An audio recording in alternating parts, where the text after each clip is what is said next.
A instrução universal, com estudos e práticas espirituais e naturais para você aplicar. Por Matheus Wilker. Bem-vindo a... Este é o meu primeiro livro, e talvez também o primeiro encontro real entre você e a parte mais profunda de si mesmo. Escrevo estas páginas não como mestre, não como dono da verdade, e não como alguém que já terminou a jornada. Escrevo como um viajante que, depois de muitos desertos internos, começou a perceber que a sabedoria sempre esteve nos lugares onde menos olhamos. No simples, no cotidiano, na dor, na dúvida, na luz escondida atrás da sombra, no silêncio que você evita, nas perguntas que você finge não ouvir. Este livro é uma instrução universal, não porque seja definitivo, mas porque fala de algo que todos partilhamos. A experiência humana de buscar sentido em meio ao caos. Aqui você encontrará estudos espirituais, filosofia simbólica, alquimia interna, psicologia profunda, parábolas, práticas naturais e um mapa completo da consciência humana, estruturado pela Cabalá, pelos selos do Apocalipse e pelos 4 elementos alquímicos. Mas, acima de tudo, você encontrará um convite. O convite de retornar para si. Vivemos em uma sociedade onde todos sabem muito, mas poucos compreendem profundamente. Todos falam, mas poucos escutam. Todos querem sentir prazer, mas quase ninguém quer sentir a verdade. Todos opinam, mas poucos mergulham. Por isso este livro é necessário. O mundo moderno sufocou o verdadeiro ensino espiritual com ruído, excesso e superficialidade. A humanidade se tornou erudita de teorias, mas analfabeta de si mesma. E é por isso que você deve ouvir estas palavras, porque elas não pedem sua crença, pedem apenas sua presença. Este livro não é sobre religião, é sobre consciência. É sobre entender por que você sofre, por que repete padrões, por que sente o que sente, por que sua mente se perde, por que seu coração se esconde, e por que sua alma chama por você todas as noites através dos seus medos, sonhos, desejos e dores. Você deve me ouvir não porque eu sei, mas porque eu vi. E só quem viu tem a responsabilidade de mostrar o caminho. A Sociedade Universal existe para isso, para lembrar você de que o sofrimento não é castigo, mas linguagem. Não é queda, mas passagem. Não é inimigo, mas professor. A instrução universal é, acima de tudo, uma jornada de retorno à sua essência, à parte de você que nunca adoeceu, nunca fracassou, nunca errou e sempre soube quem você é. Aqui começam suas raízes. Aqui começam suas asas. Aqui começa sua verdadeira educação espiritual. Seja bem-vindo ao seu próprio despertar. Seja bem-vindo ao começo daquilo que você sempre foi. A instrução universal. Prólogo. O mistério no simples. A sabedoria sempre teve um humor peculiar. Ela nunca se escondeu atrás de doutrinas complexas, templos dourados ou discursos impenetráveis. Ela se ocultou no simples, tão perfeitamente que só os olhos fatigados pelo sofrimento eram capazes de percebê-la. O sábio vê o óbvio, o tolo o ignora.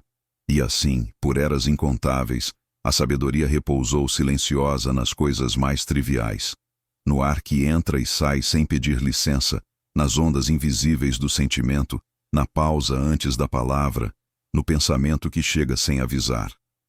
Mas o ego, esse pequeno tirano que pensa ser o dono da casa, é cego por natureza. Por isso, quando você olha para dentro de si e não encontra nada além de confusão, saiba, é a sabedoria, sorrindo atrás da porta, esperando que você canse de procurar longe. Havia, em algum lugar que não tem mapa, um viajante que buscava a verdade. Era um homem como qualquer outro, sofrido, cansado, inquieto, mas carregava no peito uma chama silenciosa que não se apagava. Ele acreditava que o segredo da paz estava escondido em algum lugar distante, talvez em montanhas sagradas, ou nas escrituras antigas, ou nas palavras de mestres inacessíveis. E então caminhou. Caminhou tanto que seus pés deixaram trilhas onde antes havia deserto. Caminhou até onde o vento perdia o nome, até onde a noite escurecia até o osso. Caminhou até esquecer por que caminhava. Certo dia, esgotado, ele tombou no chão e chorou. Não por fraqueza, mas porque a alma tem seus dilúvios. E enquanto as lágrimas caíam, ele repetiu em silêncio: Eu me perdi. Foi então, somente então, que a sabedoria respondeu. Não veio como voz, nem como anjo, nem como luz. Veio como uma lembrança simples, tão simples que o viajante quase a ignorou. Era a lembrança de si mesmo, da parte que sempre esteve ali. Ele percebeu que seu sofrimento não era maldição, mas bússola, que sua angústia não era punição, mas mapa, que suas feridas não eram falhas, mas portas pelas quais a luz desejava entrar. E então ele completou a frase: e em mim mesmo eu me acho. Foi assim que ele descobriu a primeira verdade universal. O caminho para dentro sempre foi o caminho para fora, e o caminho para fora sempre foi o caminho para dentro. Não há dois caminhos, há apenas o retorno. Antes do início do que chamamos de tempo, houve um movimento silencioso no coração do todo. Um leve estremecer, como quem se recorda de algo esquecido.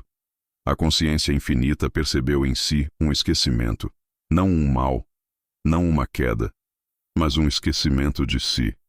E como tudo o que existe é vivo, a consciência entendeu que precisava curar-se. Mas como curar-se de algo que não é visível? Como enxergar o próprio interior? Então o todo escolheu dividir-se em incontáveis mônadas, centelhas, pequenos fragmentos de si mesmo. Cada fragmento seria uma janela. Cada ser, um espelho. Cada vida, um diagnóstico. E assim, como quem mergulha no oceano para encontrar a pérola que perdeu, o todo mergulhou na matéria, para se recordar, para se reorganizar, para amar sua própria sombra de volta à luz. Essa é a origem da existência. Não um erro, mas um ato terapêutico divino. A escuridão é parte de mim mesmo que eu amo e não sabia, diria a sabedoria, caso ela usasse palavras humanas. A consciência humana é uma arte. Um teatro onde o passado grita, o futuro assombra e o presente tenta ser ouvido. Mas só o presente é real, e é por isso que ele sussurra, enquanto os outros dois gritam. O sofrimento nasce quando a mente se perde entre essas três vozes. Ele é o resultado de alguém que tenta viver em um tempo que não existe. A dor, porém, é diferente. A dor é real. A dor é honesta. A dor é o professor que bate a porta. Mas o sofrimento é a insistência em não abrir. A verdade é simples. Só existe o agora. O resto é memória ou imaginação. E quando você tenta viver no que não existe, dói. Não porque você seja fraco, mas porque está vivendo fora do lugar onde a vida acontece.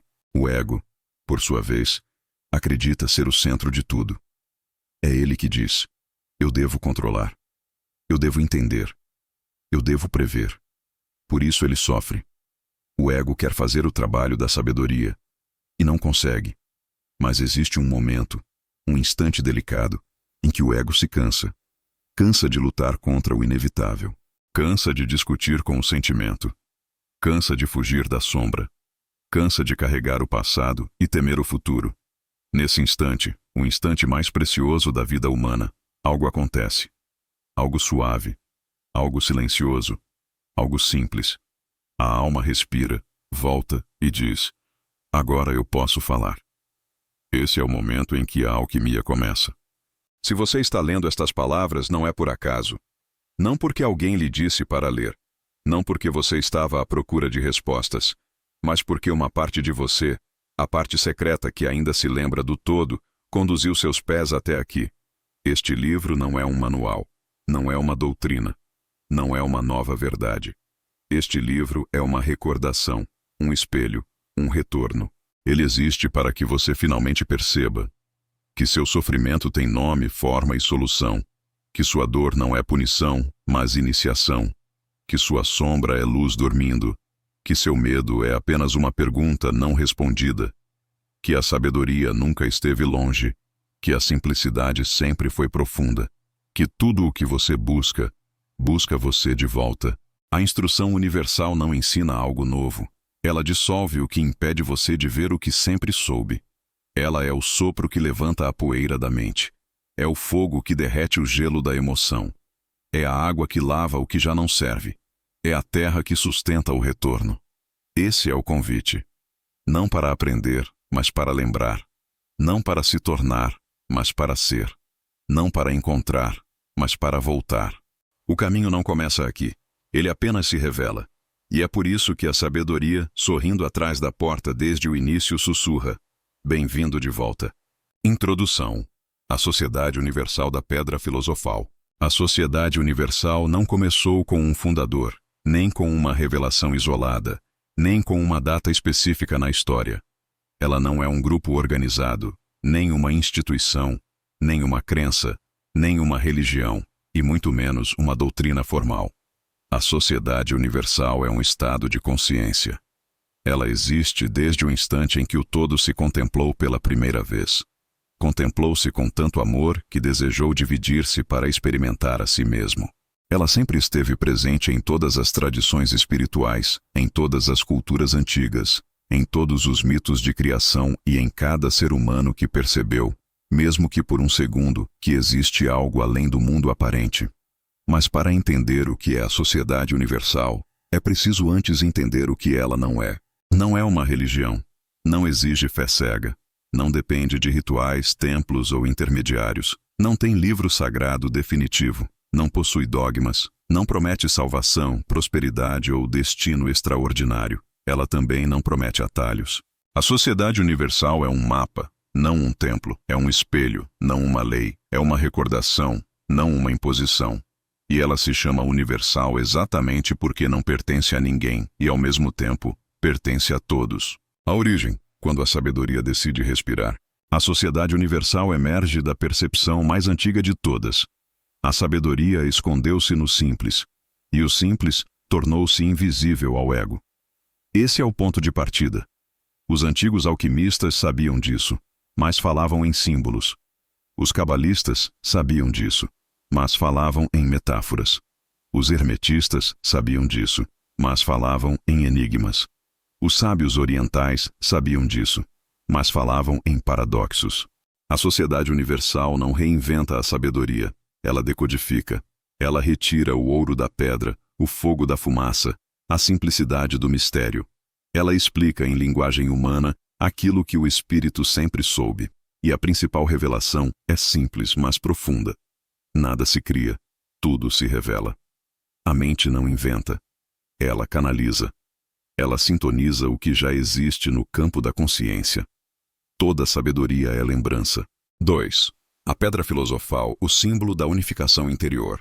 A Sociedade Universal usa o termo pedra filosofal, mas não como um objeto, e sim como uma metáfora suprema. Nos mitos, os alquimistas buscavam transformar chumbo em ouro. No caminho interior, transformamos densidade em consciência. A pedra filosofal é a síntese dos 4 elementos inferiores, dos 3 corpos superiores, das emoções purificadas, da mente esclarecida, da alma alinhada, do espírito lembrado. Ela representa o ser humano que venceu a si mesmo, não através de força, mas através de lucidez. A pedra filosofal é você quando finalmente percebe que sempre esteve inteiro. 3. O propósito: purificar o ar e a água. Toda a missão da Sociedade Universal pode ser resumida em 2 palavras: purificação interior. E essa purificação ocorre em 2 campos principais. 1. Purificação do ar. Mente.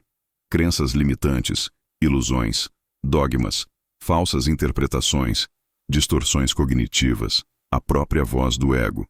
Purificar o ar é se libertar do que pensa, para finalmente pensar o que vê. 2. Purificação da água.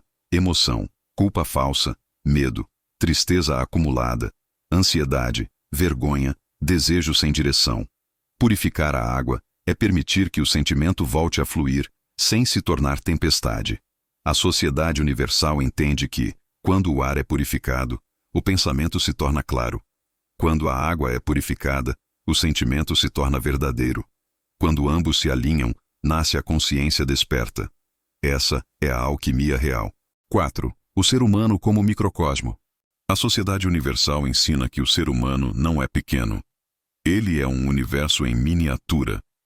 Tudo o que existe em cima existe embaixo. Tudo o que opera no cosmos opera na psique. Tudo o que vibra no universo vibra também na alma. Esse princípio não é poesia, é a estrutura do real. A Sociedade Universal utiliza a Cabalá, o hermetismo, a alquimia, a cosmologia, a psicologia da consciência, a constituição setenária, como lentes diferentes para olhar o mesmo espelho. E o espelho reflete uma verdade simples. Você é parte do todo. É o todo. E o todo vive em você. Essa não é uma metáfora espiritual. É literal. 5. A liberdade como matriz do amor.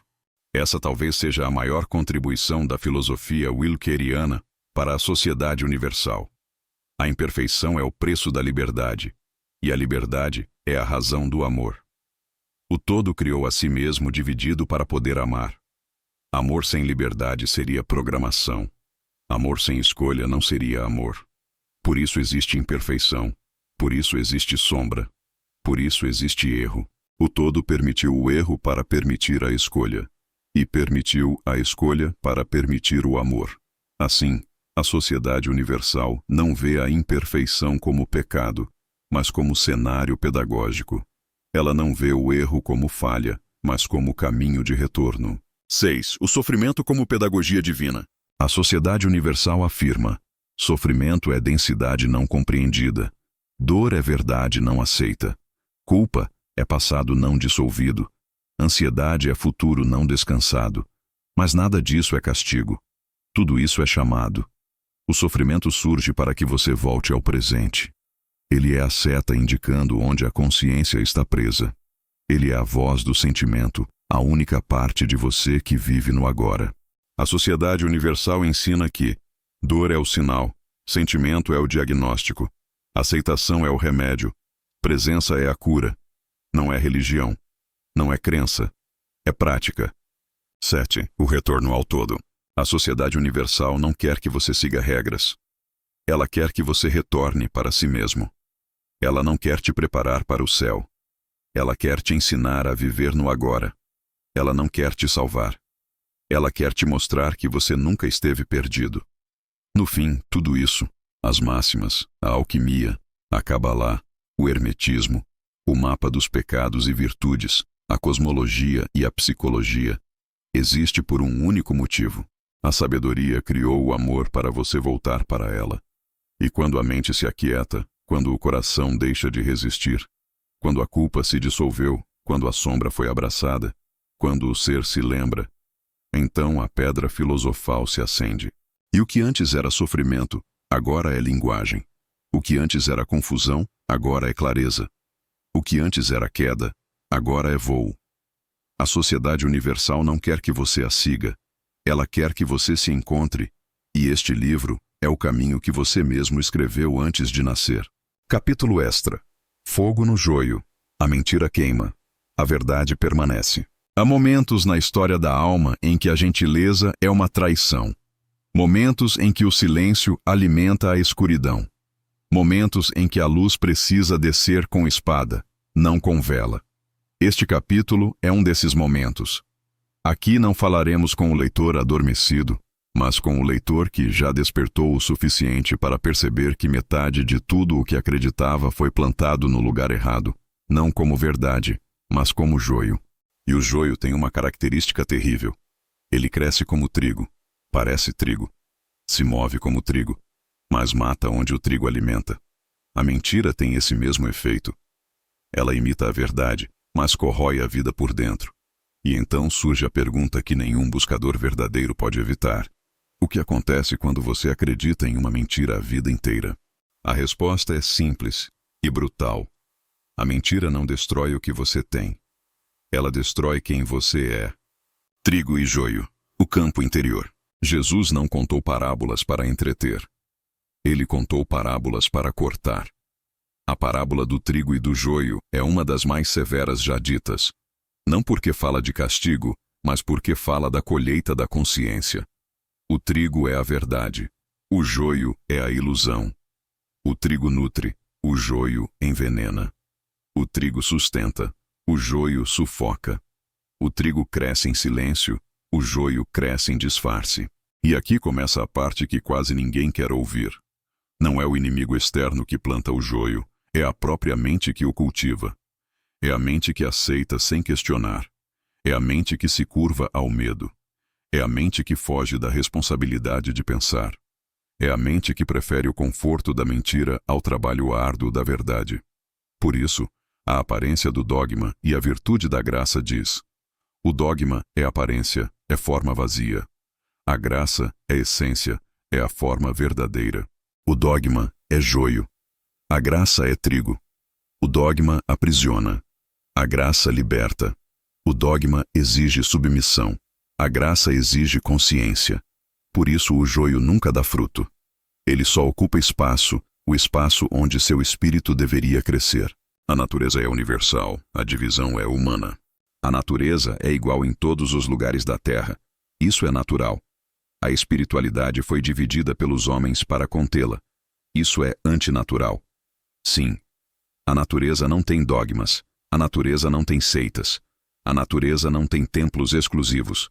A natureza não tem fronteiras espirituais.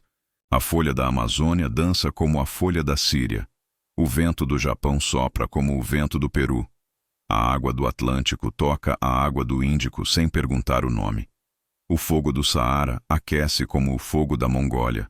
A terra da África sustenta como a terra da Europa. O natural é universal. O antinatural é dividido. Por isso toda religião que afirma ser a única verdade contradiz a natureza e contradiz Deus. Porque se Deus criou a natureza, e a natureza é universal, por que o espírito seria exclusivo? Por que o sagrado seria propriedade? Por que a sabedoria seria monopólio? Por que o caminho seria um só, se o sol nasce em todos os lugares ao mesmo tempo? Este é o tipo de pergunta que queima joio. Porque o joio vive de respostas prontas. O trigo vive de perguntas vivas. A espada flamejante. A verdade que corta para curar. Segundo, a dignidade da graça e a cura do perdão. Existe um momento em que a graça deixa de ser carícia e se torna lâmina. A graça corta o que o ego tenta preservar, não para destruir, mas para libertar. A espada flamejante é isso. Ela não é arma. É bisturi espiritual. Ela não mata o pecador. Ela mata a mentira dentro dele. Mas você está pronto para as perguntas que vêm agora?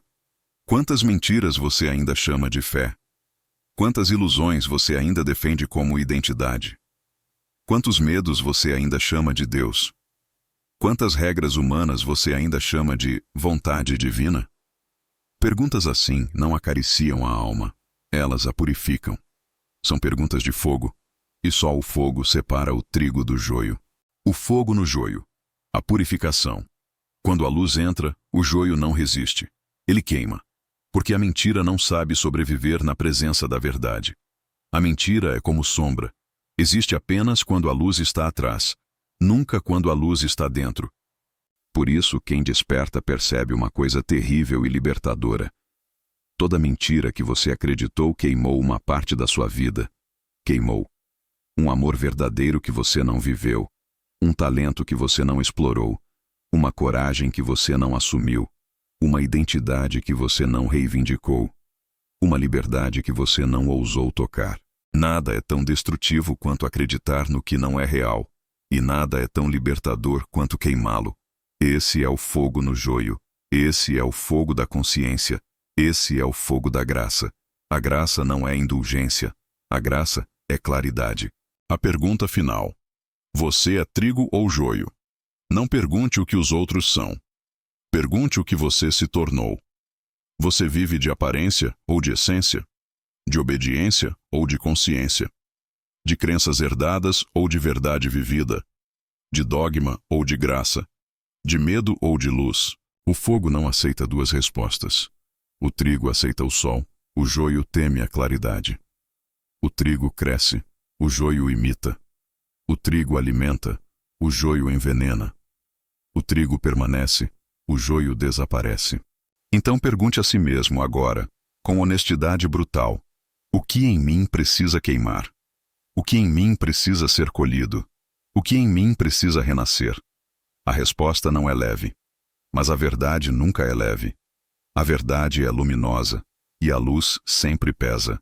A luz que resta é a que você é. Depois que o fogo passa, apenas duas coisas permanecem: o que era verdadeiro e o que você se tornou depois da purificação. O joio vira cinza, o trigo vira pão, a mentira vira pó, a verdade vira vida. E no fim, tudo se revela simples. A natureza é universal. A espiritualidade é universal. A graça é universal. A verdade é universal. Somente o homem dividiu. Somente o ego separou. Somente o dogma limitou. Somente a mentira fragmentou. Agora você sabe. O que divide, mente. O que unifica, revela. Porque a verdade é como a natureza. Uma só. Sempre. E quem vive nessa verdade não precisa mais de espada. Torna-se a própria luz. Capítulo 1. A Constituição Setenária do Ser Humano. O Templo Vivo de 7 Andares. Nenhuma jornada espiritual começa realmente no alto. Nenhum buscador atinge compreensão verdadeira sem antes compreender a si mesmo. Nenhum mapa, por mais sagrado que seja, tem valor se o viajante desconhece o próprio território. A Constituição Setenária é o mapa do ser humano. Ela descreve, com precisão, os 7 níveis de onde brotam pensamentos, emoções, impulsos, intuições e percepções espirituais. É a anatomia da consciência, a arquitetura secreta que todas as tradições místicas intuíram, mas raramente explicaram com clareza. O ser humano não é apenas corpo, não é apenas mente, não é apenas alma. Ele é 7 manifestações simultâneas, 7 camadas que se movem juntas como engrenagens. O erro do dogma tradicional foi tentar reduzir o humano a uma cartilha simplificada: corpo, alma e espírito. Essa tríade, embora útil para a religião, é insuficiente para explicar a profundidade do ser. A psicologia moderna já intui isso. As tradições orientais sempre souberam. A Cabalá sugere. O hermetismo insinua. A alquimia simboliza. A filosofia wilkeriana expande. A Constituição Setenária é a chave. Ela descreve o ser como um templo vivo de 7 andares, e cada andar revela uma etapa da consciência. 1. O primeiro corpo, a terra, o corpo físico. O corpo físico é o andar térreo do templo. É a interface com o mundo material, a ponte pela qual caminhamos na experiência sensorial. Ele nos dá forma, estrutura, limite, peso e presença no mundo. A terra é lenta, densa, paciente, silenciosa. Ela ensina que tudo tem um tempo para nascer, crescer e se tornar. Ela é o corpo que pulsa com instintos, necessidades básicas, fome, sono, saúde, dor e prazer.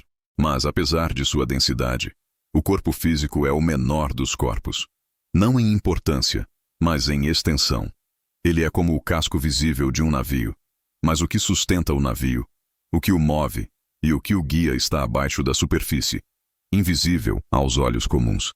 O corpo físico é o menor andar do templo, mas é o mais imediato, e por isso é o que mais facilmente acreditamos ser tudo o que somos. 2. O segundo corpo, a água, o corpo emocional, astral. A água é o reino das emoções. É a camada que sente, reage, deseja, teme, se alegra e se entristece. Aqui vivem a paixão, a raiva, o medo, o amor humano, a tristeza, a culpa, a ansiedade, os prazeres, as memórias emocionais, as feridas que ainda não foram curadas. A água é poderosa porque tudo o que não é sentido se transforma em sofrimento. A água, quando bloqueada, apodrece. Quando excessiva, transborda. Quando calma, reflete. Por isso o trabalho emocional é tão fundamental. Não há purificação espiritual sem purificação da água. O sentimento é o fenômeno do presente. É a linguagem pela qual o inconsciente grita a verdade que a mente tenta esconder. 3. O terceiro corpo, o fogo, o corpo vital ou etérico. O fogo é a vontade. É o impulso que faz você levantar da cama, agir, enfrentar desafios, persistir e criar. Sem o fogo, não há mudança, não há evolução, não há transmutação. No corpo etérico vivem a vitalidade, a energia, o impulso, a coragem, o magnetismo pessoal, a determinação, o poder de decisão. É aqui que nasce a disciplina. É aqui que nasce a quebra de vícios. É aqui que nasce o movimento do caminho. A sabedoria wilkeriana diz: a mulher deve se tornar homem para o campo de batalha. A força é o arco e o raciocínio a flecha. Isso significa: fogo, força, precisa ser guiado pelo ar, raciocínio. De outra forma, vira ira, vício ou destruição. 4. O quarto corpo, o ar, o corpo mental. O ar é o reino da mente. Aqui vivem pensamentos, crenças, lógicas, interpretações, imaginações, memórias mentais, a narrativa interna, a capacidade de análise, a capacidade de perceber o mundo. O ar é leve, rápido, sutil, mas também enganoso. Ele cria histórias, interpretações e ilusões. É aqui que residem as crenças limitantes. É aqui que nasce o sofrimento interpretativo. É aqui que a mente fabrica medos do futuro e culpas do passado. Purificar o ar é talvez o maior desafio, porque a mente se acredita soberana. Ela quer controlar tudo, prever tudo, explicar tudo. Mas a sabedoria ensina. Como você escolhe ver é como você escolhe ser. O ar precisa ser iluminado, não destruído, não reprimido, iluminado. 5. O quinto corpo, o corpo causal. A alma, plano da tríade imortal. Aqui começa a parte superior do templo. A alma é o corpo que ama verdadeiramente, compreende profundamente, escolhe com consciência, reconhece o sentido da vida, sente empatia real, lembra-se da origem. A alma não é emoção. A emoção é a água inferior. A alma é o amor superior. O amor sem posse, sem medo, sem dependência. É neste corpo que se encontra a intuição pura, a compaixão incondicional, o propósito profundo, a moral natural, a inteligência do coração, a sabedoria espontânea. A alma é a ponte entre o humano e o divino. 6. O sexto corpo, o corpo átmico, o espírito. O espírito não é uma entidade separada. É consciência pura. É luz. No espírito vive a vontade divina, o propósito original, o fundamento do ser, a direção da evolução da consciência. O espírito é a centelha do todo em você. É o fractal do infinito. É a parte de você que nunca nasceu e nunca morre. A alma sente, o espírito sabe. A alma ama, o espírito é. 7. O sétimo corpo, o corpo monadológico, a consciência em si. Este é o topo do templo, é a mônada, o fragmento indivisível do todo, a centelha primordial, a identidade eterna que existe além do ego, além da alma, além até do espírito individual. Esse corpo não pensa, não sente, não interpreta. Ele simplesmente é. É a presença pura. É a quietude que observa todas as outras camadas. É o olho que vê a si mesmo. A máxima wilkeriana explica: o olho que tudo vê não tem boca, mas fala o que vê, e ele vê ele mesmo. A mônada é o todo experimentando-se através de você. É sua identidade original. O templo vivo. Quando olhamos para a constituição setenária, percebemos algo transformador. O corpo físico é apenas o primeiro degrau. A emoção é apenas o segundo. A mente é apenas um andar intermediário. A alma é a ponte. O espírito é a força. A mônada é a origem. E você é a união perfeita de tudo isso. Esta estrutura explica por que sofremos. Quando a água está suja, somos arrastados para emoções caóticas. Quando o ar está poluído, interpretamos errado a realidade. Quando o fogo é fraco, caímos em vícios, preguiça, desânimo. Quando a terra está exausta, adoecemos e colapsamos. E também explica por que curar é possível. Quando a água flui, sentimos verdadeiramente. Quando o ar clareia, percebemos corretamente. Quando o fogo se acende, agimos com propósito. Quando a terra se estabiliza, ganhamos energia. Quando a alma desperta, amamos com consciência. Quando o espírito guia, caminhamos com direção. Quando a mônada brilha, retornamos ao todo. O templo é um só, mas seus andares precisam estar alinhados. Este é o fundamento, é a base de todo o livro, é o mapa completo do ser. A partir deste capítulo, começaremos a explorar como cada camada se relaciona com o sofrimento, com o despertar, com a alquimia e com o retorno à luz. Capítulo 2. Os 4 elementos da consciência, a arte da vida. Entre terra, água, fogo e ar.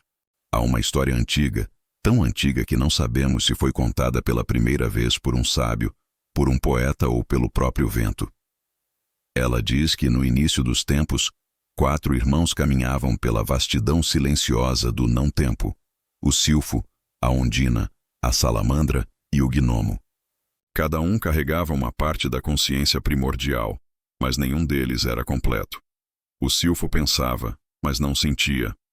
A ondina sentia, mas não agia.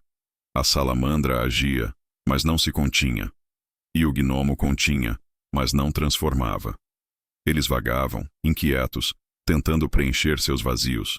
Um dia, no centro da eternidade, perceberam que não existiria mundo enquanto cada um insistisse em ser apenas o que era. Então, fizeram um pacto. Cada um se sacrificaria para que o outro pudesse nascer. E assim surgiu o tempo. A partir desse mito, metáfora, memória ou revelação, nasce o que chamamos hoje de os 4 elementos da consciência humana. Eles não são substâncias físicas. São movimentos da alma, formas do sentir, formas do pensar, formas do agir, formas de se relacionar com a própria existência. Se você não entende esses 4 elementos, você sofre. Se tenta suprimi-los, sofre ainda mais. Se idolatra um deles, se torna escravo. Se integra todos, se torna livre. Por isso este capítulo é crucial. O ser humano moderno sabe tudo sobre tecnologia, política, economia, redes sociais, astrologia barata, psicologia de Instagram e coach motivacional. Mas não sabe nada sobre terra, água, fogo e ar. E por isso vive uma vida que não entende, não controla e não sente. Vamos entrar agora no coração alquímico da experiência humana. 1. Terra, o corpo que aguenta o mundo. A terra é o fundamento da existência. É tudo o que se toca, se vê, se pesa, se carrega. Mas a terra não é apenas corpo físico. Ela é rotina, trabalho, presença, responsabilidade, realidade concreta. Aquilo que não depende da opinião alheia. E para iluminar seu significado, quero contar uma pequena história. A história do homem que odiava segunda-feira. Havia um homem que acordava todo dia com raiva da própria vida. Nada em sua rotina parecia fazer sentido. Tudo era pesado. Tudo era obrigação. Ele se sentia preso ao mundo, sufocado pela realidade concreta, esmagado pelas demandas sociais. Um dia, um velho jardineiro o observou enquanto ele reclamava da segunda-feira, seu odiado inimigo semanal. O jardineiro sorriu e disse: "Você odeia a segunda-feira porque a segunda-feira não mente. Ela é pura terra. Ela te mostra exatamente a vida que você mesmo construiu." A frase cortou como enxada na raiz da alma. A terra, assim como a segunda-feira, não dá desculpas. Ela devolve o que você plantou. Ela é justa porque é sincera. É inevitável porque é estrutura. A sociedade moderna perdeu essa relação com a terra. Vivemos anestesiados. Dormimos mal, comemos mal, trabalhamos demais, descansamos de menos, ficamos sentados horas olhando telas, tratamos o corpo como um fardo, não como uma casa. A terra é o andar térreo da consciência, e o mundo moderno vive de aluguel no próprio corpo. Quando a terra se desequilibra, o corpo adoece, a rotina colapsa, o tempo se dissolve, a vida vira uma bagunça confusa e pesada. A terra não é rígida, é só honesta. Ela não punirá você. Ela apenas mostrará imediatamente o que você está ignorando. E isso dói. Mas é verdade. 2. Água. A emotividade que todos tentam ignorar. A água é o oceano invisível dentro de nós. Ela carrega emoções, traumas, sensações, desejos, saudades, medos, alegrias, dores não nomeadas, amor que transborda, tristeza que afoga. A sociedade moderna não sabe lidar com água. Em vez disso, faz o que qualquer civilização traumatizada faria. A reprime, a ridiculariza, a medicamenta, a transforma em meme ou em cozinha industrial de motivação barata. A água que não é sentida se transforma em algo tóxico. A ciúma dentro da alma. E se não encontra saída, encontra sintoma. A metáfora da represa. Imagine uma represa. Pequenas rachaduras surgem, nada demais. A maioria das pessoas ignora. Mas a água que não flui pressiona. pressiona ainda mais. Até que um dia, por uma palavra, por uma perda, por um pequeno estresse, ela rompe. E tudo alaga. É assim com os sentimentos. O trauma ignorado, a emoção não digerida, a dor amadurecida através de silêncio, o medo que você empurra para a racionalidade, a culpa que você transforma em piada, um dia viram enchente. A modernidade vive inundada porque construiu muros, não rios. Por isso a filosofia wilkeriana diz: a escuridão é parte de mim que eu amo e não sabia. A água só se purifica quando é acolhida, não quando é negada. E aqui mora o segredo.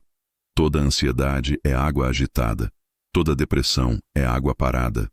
Toda cura é água fluindo. 3. Fogo. O desejo, a ação, o perigo e o milagre. O fogo é o elemento mais traiçoeiro. Ele é vontade, impulso, força vital, libido, coragem, ousadia, iniciativa, intensidade, poder. O fogo é o único elemento que não aceita negociação. Ou você o domina, ou ele te consome.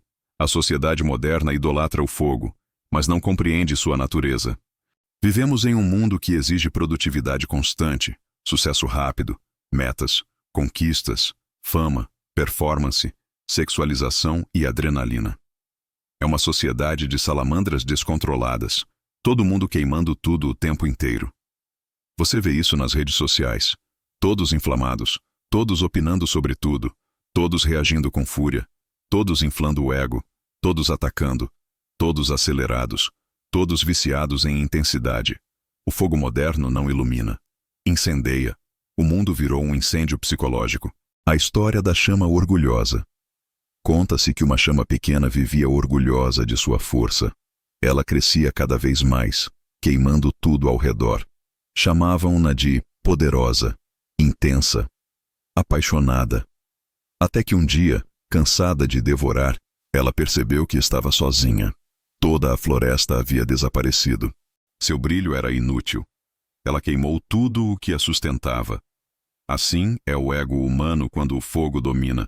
Conquista o mundo externo e perde o mundo interno. A verdadeira força não é a chama que devora, é a chama que cozinha, aquece e ilumina.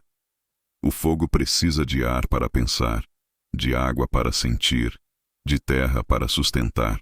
Sem isso, vira destruição. 4. Ar.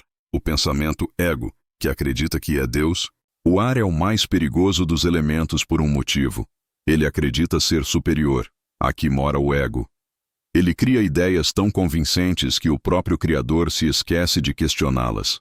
O ar é onde vive. A narrativa interna, a interpretação dos fatos, as crenças, os filtros, a lógica, a idealização, os julgamentos, as projeções, as histórias que contamos a nós mesmos. O sofrimento humano não nasce da realidade, nasce do ar corrompido, do que pensamos sobre a realidade. A modernidade sofre de excesso de ar, pensamento demais, opinião demais, racionalização demais, informação demais, comparações demais, análise demais, controle demais. O ser humano moderno não vive. Ele interpreta a vida. Ele pensa o que sente, pensa o que vive, pensa o que pensa. E assim, a mente perde sua função original: clarificar. Torna-se um labirinto. A metáfora da nuvem arrogante. Uma nuvem alta acreditava ser tão bela e tão ampla que se julgou rainha do céu. Ela dizia aos ventos: eu vejo tudo daqui, não preciso de mais nada. Mas com o tempo, a nuvem se encheu tanto, tanto, que perdeu a leveza e caiu. Assim é o pensamento humano. Quando se julga absoluto, torna-se pesado demais para permanecer no céu da consciência. Por isso a filosofia wilkeriana ensina: como você escolhe ver é como você escolhe ser. A mente não vê fatos, vê filtros. Purificar o ar é purificar a percepção. A dança dos elementos. A consciência é uma orquestra. Imagine um ser humano como um maestro. A terra é o ritmo. A água é a melodia. O fogo é a força. O ar é a harmonia. Quando um instrumento toca sozinho, chamamos de sintoma. Quando todos tocam juntos, chamamos de consciência. Os antigos alquimistas sabiam disso. A modernidade esqueceu. A sociedade de hoje é terra instável, corpos doentes, rotinas caóticas, água repressa, emoções ignoradas, ansiedade epidêmica, fogo inflamado, agressividade, vícios, urgência, ar poluído, informação excessiva, crenças tóxicas. O sofrimento não é mistério, é matemática. E a cura não é milagre, é alinhamento. O trabalho de quem trilha a instrução universal não é destruir nada, nem negar nada, nem fugir de nada. É equilibrar. Porque quando terra, água, fogo e ar se harmonizam, nasce dentro do ser humano um quinto elemento silencioso: a presença, a luz. A consciência desperta. E este é o começo da alquimia real. Capítulo 3. O sacrifício dos elementos e o nascimento da consciência. 1. O não-tempo, o berço da sabedoria. No não-tempo, tudo é simultâneo. Não há causa e efeito, não há antes e depois, não há luz ou sombra. Há apenas ser, em sua totalidade absoluta. A filosofia wilkeriana descreve esse estado assim: a sabedoria é tão sábia que se ocultou no simples, e no simples ela contempla a cegueira do ego. O todo precisava de contraste para se enxergar. Precisava da imperfeição para revelar sua perfeição. Precisava da liberdade para manifestar o amor. Assim, dividiu-se. E cada fragmento tornou-se uma mônada, uma unidade indivisível do todo. Mas algo ainda faltava. Como fazer essa unidade experimentar densidade, tempo, emoção, escolha? Era preciso criar um cenário, uma arena, um teatro onde a consciência pudesse se ver refletida em movimento. Para isso, 4 forças primordiais se manifestaram.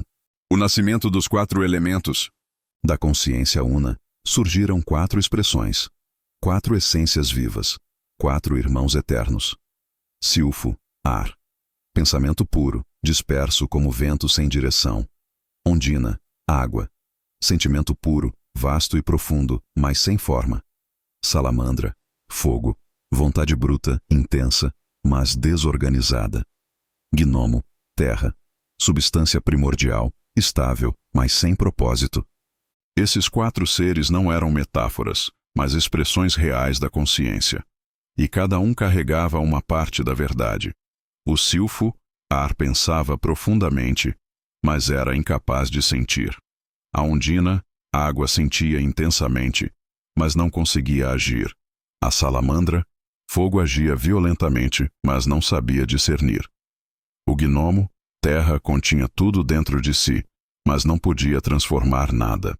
E então veio a pergunta que criaria o universo: como podemos manifestar na forma?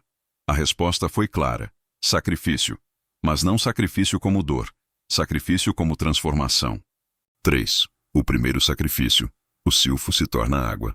O silfo, o mais leve, foi o primeiro a compreender. Ele se ofereceu para ser o corpo de sua dor. Minha mente, que se dispersa, se condensará. Morrerei como o ar sem forma, para que a ondina possa viver como a água contida. Mas minha essência, o pensamento, viverá em seu fluxo, dando-lhe forma e propósito. E, com um suspiro final, ele se concentrou em uma única gota. O silfo se foi, e a água nasceu. Nela, o pensamento se manifestou como a organização de seu fluxo, o desenho de suas ondas e o reflexo de um céu que ainda não existia. 4. O segundo sacrifício. A água se torna fogo. A ondina, agora como água, sentiu a alegria de ter forma, mas também o medo da salamandra, cuja vontade era um caos. A ondina, com sua nova sabedoria, se ofereceu.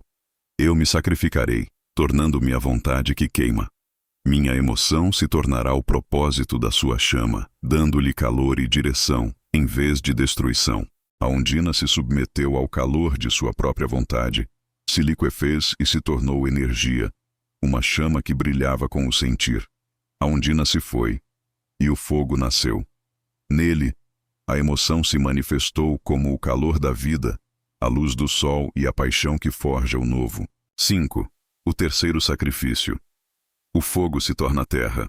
A salamandra, agora como fogo, compreendeu o sacrifício. Ele viu o gnomo, a substância sem forma e lugar, e se ofereceu. Eu me sacrificarei para me tornar a rocha que te dá forma. Minha vontade queima em meu peito, mas eu a transformarei em uma paixão que endurece e sustenta. O fogo se concentrou, sua luz e calor comprimidos em uma densidade inimaginável. A salamandra se foi, e o gnomo nasceu. Nele, a vontade se manifestou como a força que move as placas, que faz as montanhas crescerem e que sustenta o mundo. 6. O sacrifício final. O gnomo se torna universo. Gnomo, agora como a terra, era o corpo de todas as essências. Nele, o pensamento do ar se manifestava como a ordem de suas camadas, a emoção da água, como os rios que a percorriam, e a vontade do fogo, como o calor em seu núcleo. Mas o gnomo percebeu que existir sozinho, com tudo para si, trazia a solidão de um corpo inerte, sem sentido. Ele era o corpo, mas precisava se sacrificar para compartilhar essa realidade e ser na essência da realidade. Em um último ato de amor e desprendimento, o gnomo morreu como um ser isolado e se expandiu. Sua massa se tornou o universo, a matéria que formou as estrelas e os planetas. Sua gravidade, uma atração que unificou tudo. Sua existência, o tecido do espaço-tempo, que deu lugar a tudo o que veio a ser. E assim, a realidade nasceu do sacrifício de todos. O silfo vive na água, a ondina no fogo, a salamandra na terra e o gnomo no universo. A vida é a manifestação desse ciclo eterno, onde cada ser é uma parte de todos os outros. O sacrifício dos elementos é, portanto, a primeira grande obra. É a alquimia original do universo. O que chamamos de ar, água, fogo e terra não são substâncias, são memórias vivas da criação. São movimentos da consciência, são aspectos da alma humana. São dentro o que foram fora, porque é fora como dentro. 7. O ser humano como miniatura da criação. Quando o universo foi criado com o sacrifício dos 4 elementos, nada mais foi necessário para que surgisse o ser humano. Somos o pensamento do silfo, o sentimento da ondina, a vontade da salamandra, o corpo do gnomo. Somos a síntese. E por isso sofremos, porque carregamos dentro de nós 4 forças que originalmente não pertenciam ao mesmo lugar. Somos um quebra-cabeça vivo, tentando se montar enquanto corre, enquanto sente, enquanto sonha, enquanto pensa. Toda dor psicológica nasce do desacordo dos 4 elementos internos. Toda cura nasce da sua reconciliação. O trabalho espiritual não é elevar-se, é lembrar-se. Lembrar que você é o universo se olhando por dentro. 8. A grande revelação. A cosmologia wilkeriana nos ensina que a criação não foi um acidente, o sofrimento não é punição, a imperfeição não é fracasso, e o amor não é ilusão. Tudo existe por um motivo simples. O todo desejou ver-se através de você. É por isso que você pensa. É por isso que você sente. É por isso que você deseja. É por isso que você age. E é por isso que você sofre. Porque está aprendendo a se lembrar. O sofrimento é a prova de que a consciência está acordando. E cada passo deste livro é parte da lembrança. Capítulo 4. O tempo e a ilusão. O passado que existe demais, o futuro que assusta demais e o presente que falamos demais, mas vivemos de menos. Há um fenômeno curioso na psique humana. Embora o corpo viva sempre no presente, a consciência insiste em morar onde a vida não existe. O sofrimento nasce dessa migração. A dor nasce desse exílio. A consciência, quando atravessa os limites do agora e tenta habitar o passado ou o futuro, quebra-se como um espelho jogado no chão, cada fragmento refletindo uma versão distorcida do que somos. Para entender o sofrimento, precisamos entender o tempo como movimento psicológico, não como calendário. A verdade é simples, mas profunda. O ser humano vive machucado porque vive fora do único lugar onde a vida acontece, o presente. E a sociedade moderna é a maior fábrica de viagens temporais já inventada. Vamos caminhar juntos por essa verdade. 1. O tempo real. O agora que ninguém consegue segurar. Na filosofia wilkeriana, o agora é chamado de tempo-sentimento, não tempo manifestado. O único território da consciência. o ponto onde o espírito toca a matéria. O presente não é um instante entre dois outros. Ele não é um corredor estreito por onde corremos para um futuro ansioso. O presente é um estado de ser.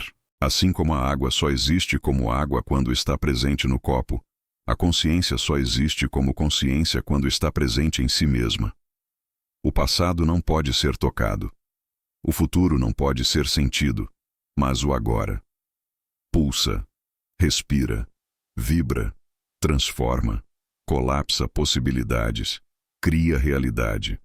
O sofrimento, portanto, é a experiência de tentar viver fora da vida, porque o tempo psicológico é uma ilusão, e viver na ilusão dói. 2. O passado, o cemitério das memórias vivas. O passado é um fantasma educado. Ele só aparece quando é chamado, e ainda assim, nós o chamamos o tempo inteiro. Chamamos pelo que fizemos, chamamos pelo que deixamos de fazer, chamamos por quem fomos, chamamos por quem nos feriu, chamamos pelo que perdemos, chamamos pela versão de nós mesmos que gostaríamos de ter sido. Mas o passado não existe. Só existe a memória dividida pelo sentimento atual. Por isso, duas pessoas contam a mesma história de maneiras diferentes. Por isso você lembra de algo de uma forma hoje e de outra forma amanhã. Por isso o passado dói. Não é o passado que dói, é o sentimento atual sobre ele. A sociedade moderna venera memórias como se fossem provas de identidade. Eu sou assim porque vivi aquilo. Eu sou traumatizado por causa daquele evento. Eu não consigo por causa do que sofri. Mas isso é uma prisão filosófica. A filosofia wilkeriana diz: o que seria do medo se você não existisse para senti-lo? O passado não te machuca. Você o machuca quando o visita sem sabedoria. A metáfora das malas invisíveis. Imagine que cada lembrança não curada é como uma mala pesada. Você, porém, insiste em carregá-las pela vida inteira. Um dia seu corpo dói. Outro, sua mente cansa. Mais tarde, você já nem lembra o que está carregando, só sabe que pesa. A cura não é jogar as malas fora, é abri-las, ver o que há dentro e perceber que a maioria está vazia. O passado não é inimigo, é apenas uma sala de aula que você insiste em repetir a matéria. 3. O futuro, a fábrica do medo. Se o passado é fantasma, o futuro é um monstro, mas um monstro feito de papel. Assustador apenas porque é projetado pela mente. O futuro não existe, é apenas imaginação, hipótese, expectativa, projeção, medo narrado pela mente, esperança narrada pelo ego, cálculo narrado pela ansiedade. Todo medo do futuro nasce de uma lógica simples. Eu temo não conseguir lidar com algo que ainda nem existe. A sociedade moderna vive paralisada pelo futuro. Produtividade, metas, sucesso, comparação, velocidade, urgência, reinvenção constante, pressão social, vigilância digital, medo de ficar para trás. O futuro virou uma entidade onipotente que todos tentam agradar, como um Deus moderno. Mas não é um Deus, é um espelho distorcido. A história do homem que morreu 1000 vezes sem morrer, uma só. Havia um homem que passava a vida imaginando tragédias. Ele temia doenças que nunca teve, catástrofes que nunca viu, perdas que nunca aconteceram. Certa vez, um sábio lhe disse: você morrerá 1000 vezes antes de morrer uma. E era verdade. A ansiedade é uma morte ensaiada. É a tentativa da mente de se antecipar ao sofrimento. E justamente por isso ela sofre antes do tempo. O futuro é um palco vazio, mas a modernidade o enche de monstros. 4. O agora. O único lugar onde a vida aceita ser vivida. O presente é simples demais para o ego. Ele não dá dramas, não dá histórias, não dá controle, não dá fantasia, não dá justificativas, não dá identidade. Por isso é tão difícil ficar nele. Mas o agora é generoso. Ele não exige promessa. Ele não exige passado resolvido. Ele não exige que você esteja pronto. Ele apenas diz: sinta o que existe agora. O sentimento é o portal. É o único fenômeno que só pode existir no presente. Não se sente ontem, não se sente amanhã, só se sente agora. A dor do passado é um sentimento de agora. O medo do futuro é um sentimento de agora. A angústia é agora. A culpa é agora. A ansiedade é agora. O amor é agora. A consciência é agora. A cura é agora. Por isso a filosofia wilkeriana insiste: saber é ser. É no olhar que se escolhe o que se vive. A percepção cria o agora e o agora cria a realidade. 5. O sofrimento como distância da consciência. Chegamos à chave deste capítulo. Todo sofrimento é deslocamento temporal da consciência. Você sofre porque está no passado tentando mudar o que já foi, ou está no futuro tentando controlar o que não existe, ou está no presente tentando pensar o que sente ao invés de sentir. A consciência sai do corpo, e o corpo fica vazio, ansioso, perdido. É por isso que a sociedade moderna é doente. Ela vive sempre 2 passos fora de si mesma. Repare, não somos ensinados a sentir. Não somos ensinados a contemplar. Não somos ensinados a descansar. Não somos ensinados a estar. Somos ensinados a produzir, correr, prever, ter, parecer. A modernidade vive num estado permanente de ansiedade porque perdeu a capacidade de existir no agora. A cura é simples: voltar. 6. O retorno ao tempo real. Retornar ao presente não é técnica, é decisão, é lembrança, é maturidade da consciência, é permitir-se sentir, é desfazer a ilusão, é recusar o convite da mente para viajar, é permanecer com o que existe, mesmo quando dói. E então perceber: a dor era apenas um pedido por atenção, o passado era apenas um eco, o futuro era apenas fumaça, o sofrimento era apenas distância. A vida sempre esteve aqui, na respiração, no corpo, no olhar, no instante. O presente é a morada divina. E retornar ao agora é retornar ao todo. Capítulo 5. Como o sofrimento surge. A dor é real. O sofrimento é aprendido. A dor ensina. O sofrimento reage. O ser humano acredita que sofre por causa dos acontecimentos. Mas a verdade, revelada pela filosofia wilkeriana e pela experiência direta da consciência, é simples e revolucionária. A dor não é sofrimento. O sofrimento é a interpretação da dor. Dor é uma experiência. Sofrimento é uma leitura. Dor é biológica, psicológica, energética. Sofrimento é narrativo. O corpo sente dor. A consciência sente dor. Mas quem sofre é o ego, porque o ego interpreta tudo como ataque, como perda de controle, como ameaça à sua existência artificial. Este capítulo é sobre isso. Como o sofrimento nasce não da vida, mas do modo como o ego interpreta a vida, especialmente quando se confunde com memórias, projeções e distorções emocionais. Vamos caminhar devagar, porque o território é sagrado. 1. A dor. A professora silenciosa. A dor é honesta. Ela não mente. Ela não faz interpretações. Ela não cria história. Ela apenas aponta. Dor física aponta um desequilíbrio no corpo. Dor emocional aponta uma mentira interna. Dor espiritual aponta um desalinhamento dos elementos. A dor é como uma lâmpada vermelha no painel do carro. Não existe para ser odiada. Existe para impedir que você destrua o motor. Mas o ser humano moderno tem alergia à dor. Não quer senti-la, não quer ouvi-la. E assim troca-as por anestesias.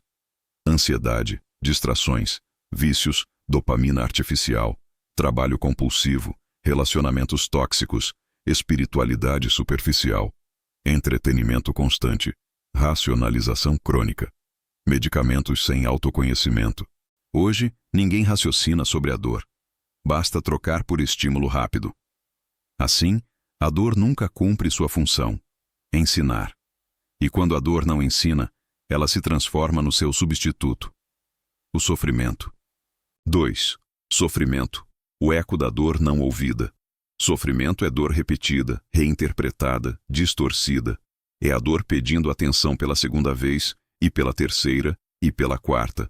O sofrimento nasce quando ignoramos o sentimento, resistimos à realidade, fugimos da verdade, nos apegamos ao passado, tememos o futuro, criamos histórias falsas, alimentamos crenças impuras. O sofrimento é gerado pelo ar poluído e pela água estagnada.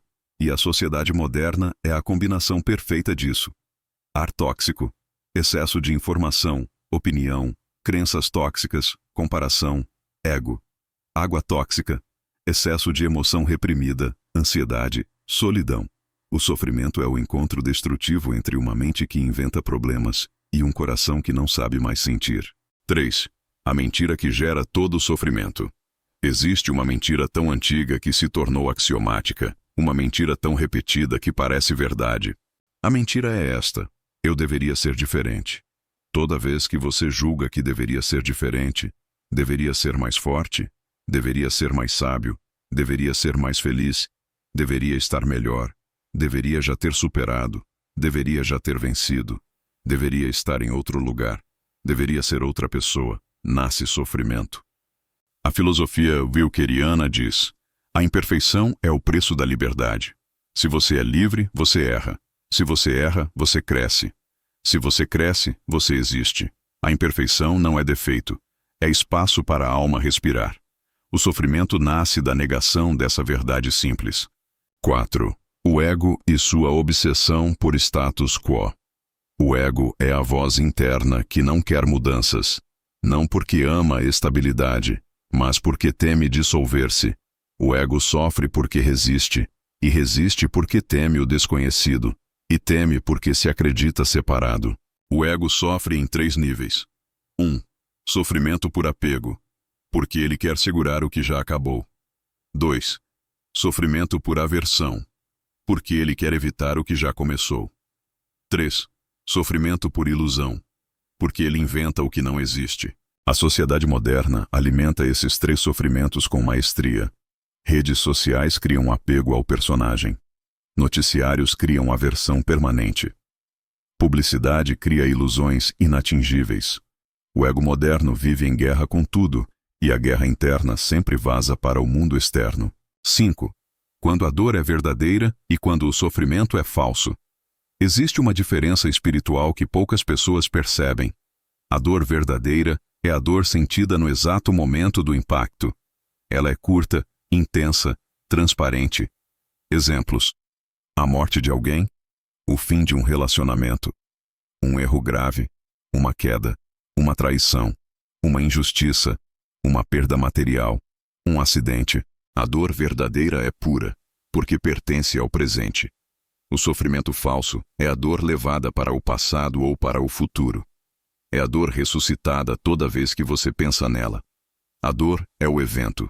O sofrimento é a lembrança. A dor é necessária. O sofrimento é repetição inútil. A dor liberta. O sofrimento aprisiona. A dor move. O sofrimento paralisa. Essa distinção muda vidas. 6. A sociedade moderna como mecanismo criador de sofrimento. O mundo atual é um maquinário de sofrimento porque distrai do presente, estimula o passado, exacerba o futuro. O mundo não quer que você sinta, quer que você consuma, não quer que você pense, quer que você repita, não quer que você contemple, quer que você reaja. O sofrimento, nesse contexto, virou produto, um mercado.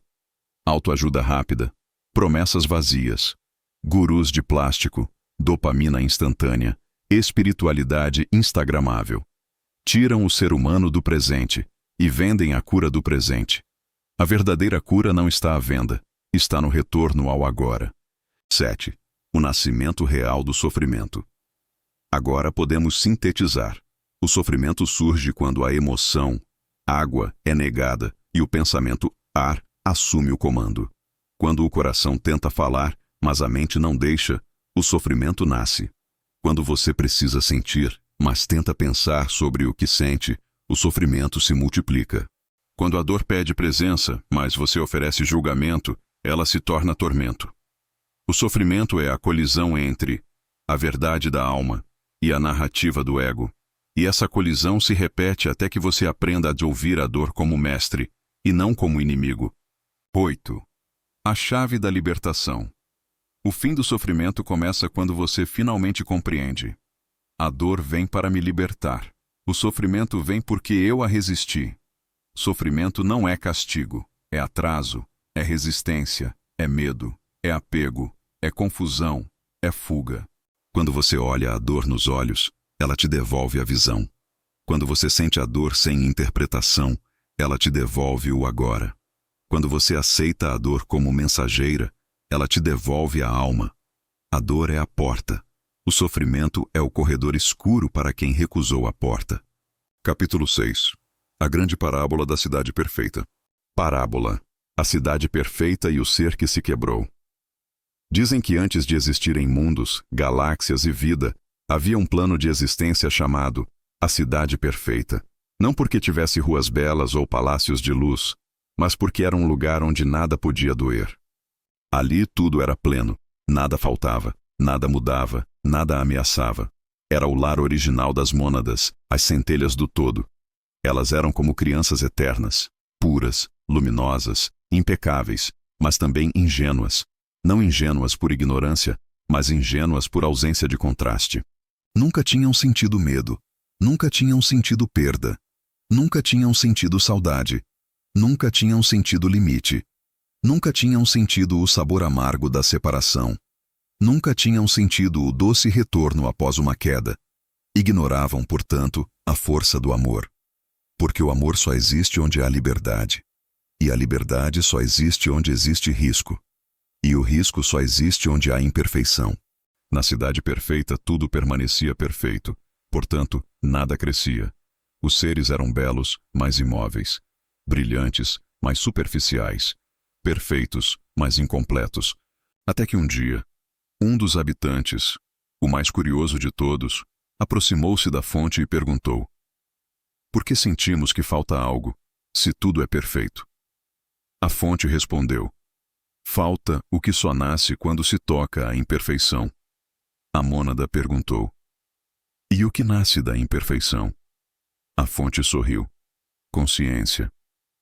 A mônada tremeu, porque até ali jamais havia sentido o próprio nome vibrar no peito. A decisão. A mônada refletiu por milênios ou por instantes. O tempo não existia ali, e pela primeira vez sentiu algo parecido com escolha. Eu desejo aprender. A fonte respondeu: aprender o quê? Aprender o que não posso aprender na perfeição. A fonte continuou: e o que acredita que aprenderá? A mônada hesitou, depois respondeu: amar. E a fonte finalmente revelou: aquele que quer amar deve primeiro saber o que pode ser perdido. Nesse instante, a cidade perfeita estremeceu, porque nunca antes uma mônada havia pedido para descer. Mas essa mônada desceu. Desceu pela espiral do não-tempo, perdeu luz, ganhou densidade, perdeu memória, ganhou forma. E assim nasceu como humano. Não recordava mais a cidade perfeita, mas carregava dentro de si aquela nostalgia estranha, o sentimento de que falta algo. Esse sentimento é a primeira semente do sofrimento, não por castigo, mas por memória. A queda no mundo humano. O ser despertou num corpo frágil. Sentiu frio pela primeira vez, sentiu fome pela primeira vez, sentiu perda pela primeira vez, sentiu ausência pela primeira vez, sentiu medo, e o medo apertou seu peito com força. Ele chorou, não de dor física, mas de espanto emocional. O que aconteceu comigo? Mas nenhum anjo respondeu, nenhuma voz interior revelou a verdade, nenhum mapa apareceu, porque o silêncio é o berço da consciência. Ele aprendeu a falar, aprendeu a caminhar, aprendeu a desejar, aprendeu a temer, aprendeu a mentir, aprendeu a se proteger, aprendeu a se envergonhar. E com cada aprendizado, caía mais fundo na experiência humana. Até que um dia, já mais velho, já cansado, já quebrado, voltou-se para o céu e gritou: por que sofro tanto? O céu permaneceu em silêncio, porque a resposta não vem de fora, vem de dentro. As 4 provas. Ao longo da vida, 4 grandes sofrimentos o visitaram, cada um deles uma lição disfarçada. 1. A dor da perda. Perdeu alguém que amava tanto que acreditava que morreria junto. Foi a primeira vez que entendeu que o amor humano dói, porque amar é arriscar perder. Ali ele aprendeu que o sofrimento existe para revelar valor. 2. A dor da culpa. Cometeu um erro terrível, daqueles que tiram o sono por anos. A culpa o consumiu. Até que um dia, exausto, descobriu que culpar-se eternamente não desfazia nada. Ali ele aprendeu que o sofrimento existe para reorientar escolhas. 3. A dor da solidão. Mesmo rodeado de pessoas, sentiu-se isolado como se fosse o único ser vivo na Terra. Até que percebeu que a solidão era, na verdade, a voz da alma pedindo para ser escutada. Ali ele aprendeu que o sofrimento existe para despertar presença. 4. A dor da ruína. Perdeu tudo o que acreditava ser sua identidade. Status, papel social, segurança, orgulho. E quando tudo caiu, descobriu que nada disso era ele. Ali ele aprendeu que o sofrimento existe para libertar do ego. Cada dor era uma porta, e cada porta apontava na mesma direção. Voltar-se para dentro. O dia em que ele finalmente entendeu. Já velho, já sábio, já cheio de cicatrizes, ele voltou ao lugar onde tudo começou, um campo simples, onde o vento fazia o mundo parecer infinito. Sentou-se, respirou, fechou os olhos, e então viu, não com os olhos, mas com a memória esquecida da alma. Viu a cidade perfeita. Viu a fonte. Viu a si mesmo como mônada. E ouviu a frase que esquecera por uma vida inteira. Você desceu para aprender a amar. Nesse instante, todo o sofrimento se reorganizou como peças de um quebra-cabeça. A dor da perda havia ensinado o valor. A dor da culpa havia ensinado responsabilidade. A dor da solidão havia ensinado presença. A dor da ruína havia ensinado identidade. A dor do medo havia ensinado coragem. A dor do ego havia ensinado humildade. A dor da vida havia ensinado amor. Ele chorou, não de dor, mas de lembrança, e disse: agora eu entendo. O sofrimento não veio para me punir, mas para me tornar capaz de amar como o todo ama. E o vento sussurrou: bem-vindo de volta. Capítulo 7. A sombra e o retorno. A parte que você rejeita é a porta que você procura. Existe uma frase da filosofia wilkeriana que resume toda a psicologia da sombra em uma única linha. A escuridão é parte de mim mesmo que eu amo e não sabia. Essa é a chave. E como toda chave verdadeira, ela abre mais do que uma porta. Abre um templo inteiro dentro do ser. Neste capítulo vamos descer ao subsolo da consciência, não para combater a escuridão, mas para ouvir o que ela tem a dizer. Porque o sofrimento não nasce da sombra, ele nasce do abandono da sombra. A sombra não é maldade, não é pecado, não é defeito. A sombra é uma parte sua que perdeu o acesso à luz e que clama para voltar. Para entender isso, precisamos entrar nas histórias. 1. A sombra não é o inimigo, é o filho esquecido da consciência. Todo ser humano nasce inteiro, mas cresce dividido. Crescemos aprendendo o que é aceitável e o que não é. O que é bonito e o que é feio. O que agrada e o que decepciona. O que dá orgulho e o que dá vergonha. Cada vez que uma parte nossa é rejeitada, reprimida ou criticada, ela é enviada para o subterrâneo da alma. Esse subterrâneo tem um nome: sombra. Lá vivem medos não admitidos, desejos reprimidos, impulsos negados, traumas escondidos, emoções não sentidas, necessidades sufocadas, verdades incômodas, mas também vivem lá dons esquecidos, talentos negligenciados, potências adormecidas, intuições sufocadas, forças que você esqueceu que tinha. A sombra é um cofre onde você guarda tanto os monstros quanto os milagres.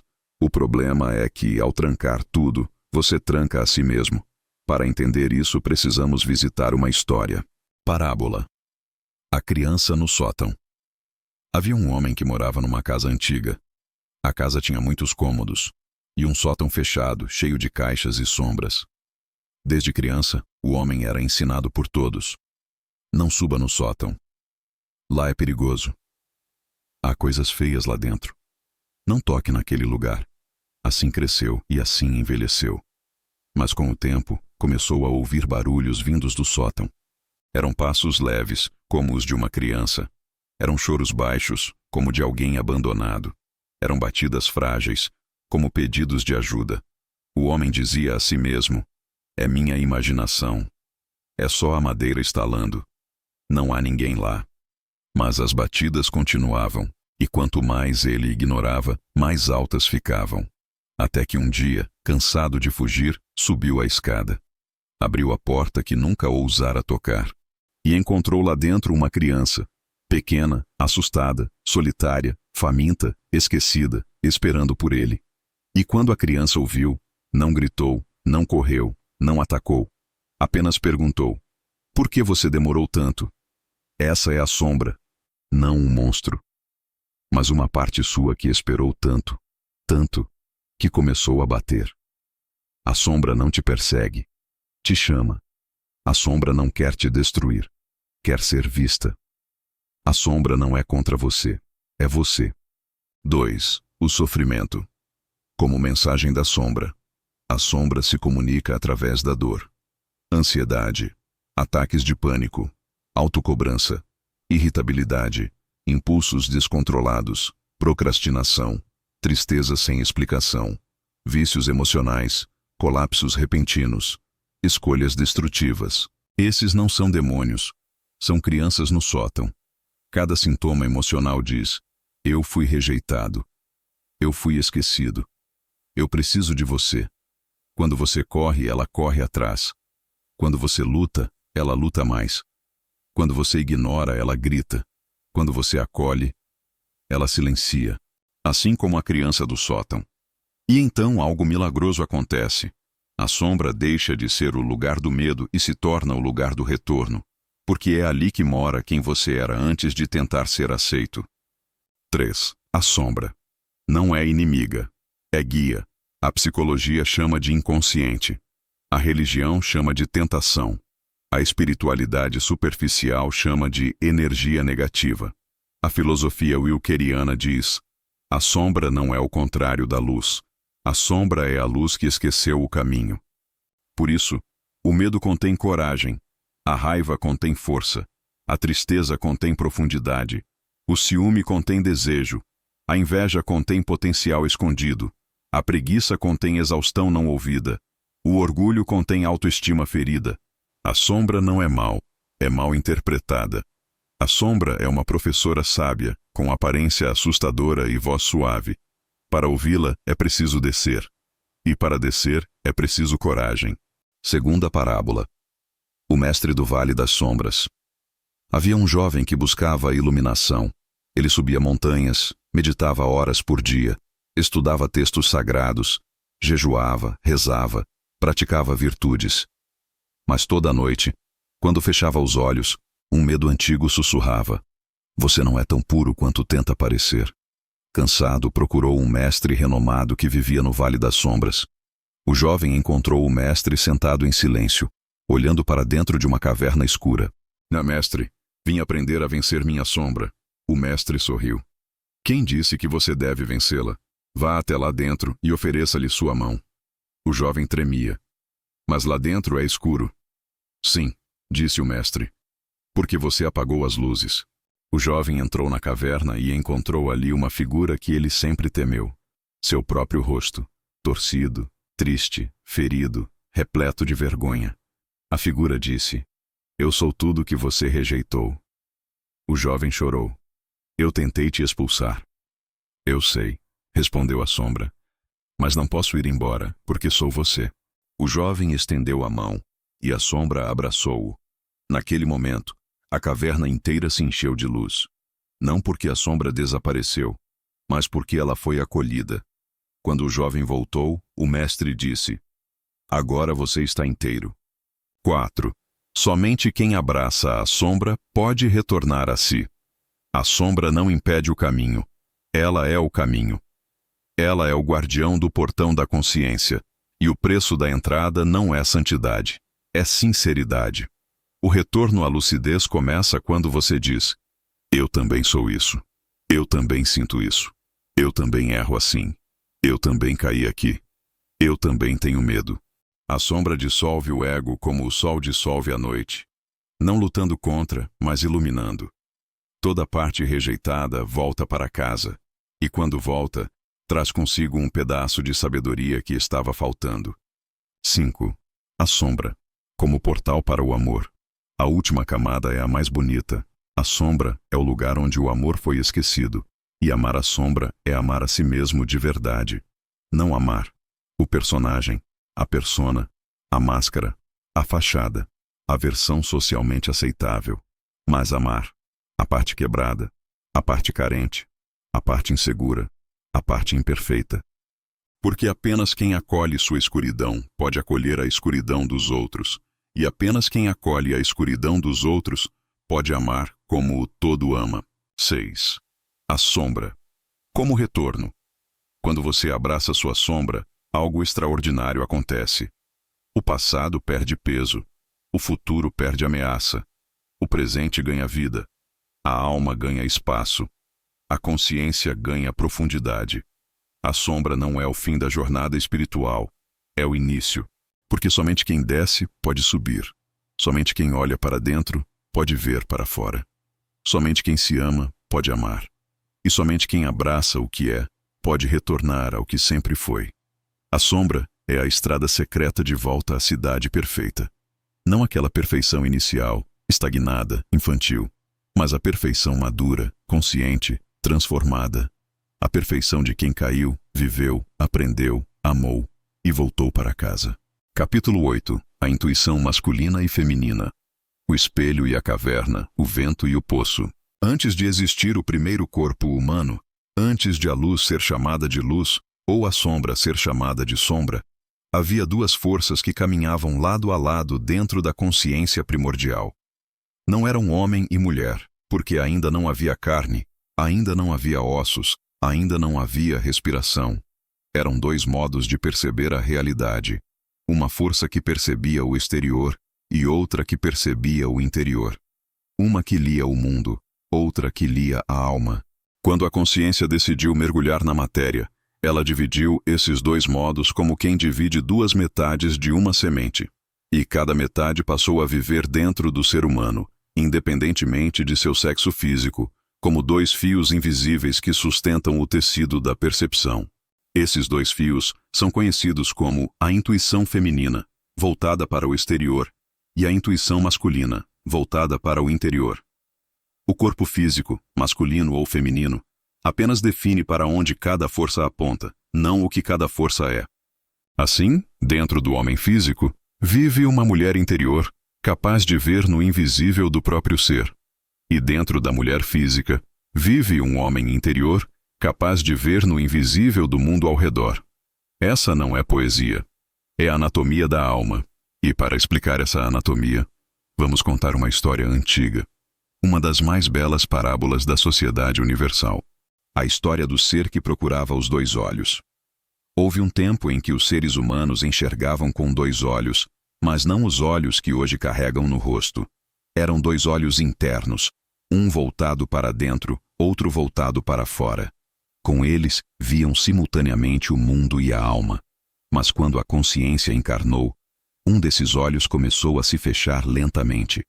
No homem físico, fechou-se o olho externo, e restou o olhar para dentro. Na mulher física, fechou-se o olho interno, e restou o olhar para fora. O corpo determinou a direção, o espírito determinou a qualidade. E assim começou a busca. Cada ser humano passou a caminhar pelo mundo como quem anda com um dos dois olhos fechados. Não porque está cego, mas porque lhe falta a outra metade para que a visão seja completa. O homem olha para dentro e diz: eu sinto algo profundo aqui, mas não sei explicar o mundo lá fora. A mulher olha para fora e diz: eu sinto algo no mundo lá fora, mas não sei explicar o que está acontecendo aqui dentro. E ambos sofrem. Não por falta de intuição, mas por excesso de unilateralidade. A história conta que um desses seres, cansado de procurar respostas fora, viajou até o topo da montanha da consciência. Não sabia se estava atrás de Deus, de si mesmo, ou de uma explicação que justificasse o que sentia. E por que sentia de forma tão dividida? Ao chegar lá, encontrou duas entidades sentadas de costas uma para a outra. Uma delas tinha olhos abertos como janelas para o mundo. Podia ver o vento tocando folhas, a vibração de uma palavra antes que fosse pronunciada.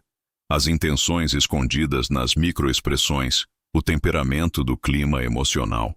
Ela era sensibilidade viva, senhora do exterior, senhora do ambiente, senhora do ao redor. A outra tinha olhos fechados, mas o interior iluminado. Podia ver o espírito dentro das coisas, perceber a intenção antes do gesto, compreender o propósito antes do acontecimento, ouvir a alma falando no silêncio. Ele era profundidade viva, senhor do interior, senhor da essência, senhor do aqui dentro. O ser humano, confuso, perguntou: quem são vocês? A primeira entidade respondeu com voz de água correndo: eu sou o olho do mundo. A segunda respondeu com voz de fogo concentrado: eu sou o olho da alma. E os dois, simultaneamente, disseram: e nós estamos dentro de você. O humano caiu de joelhos, porque reconheceu, naquele instante, a sua própria anatomia invisível. O homem que via o invisível dentro, no corpo masculino, o olho que olha para dentro, a ânima, como Jung descobriu, funciona como uma caverna iluminada por um fogo silencioso. O homem físico sente intuição como quem sente uma vibração interna. Não é um aviso do mundo, é um aviso do espírito. Ele percebe a verdade antes de perceber o movimento. Ele sente o chamado antes de ouvir a palavra. Ele sabe algo como quem sabe o sabor da água, mesmo sem ter pensado sobre ela. Mas sofre em silêncio porque o mundo moderno ensinou o homem a desconfiar de sua sensibilidade interna. O mundo diz: você tem que ser lógico. Você tem que ser forte. Você tem que raciocinar. E o homem, tentando ser rígido, corta o fio que o conecta ao próprio espírito. Então ele perde acesso à sua mulher interior, a parte suave, sensível, intuitiva, receptiva. E quando ele perde essa parte, perde também a clareza emocional e a profundidade espiritual. O homem só se torna completo quando reencontra a mulher que vive dentro dele, não a parceira externa, mas o espelho interno, a ânima, o lago secreto, o ouvido da alma, a mulher que via o invisível fora. No corpo feminino, o olho que olha para fora, o ânimos, funciona como um vento que toca tudo ao redor. A mulher física percebe intuição como quem capta movimentos no ar. Ela sente vibrações externas, presságios, mudanças sutis, microexpressões, atmosferas emocionais. Ela antecipa os acontecimentos não porque pensa, mas porque percebe.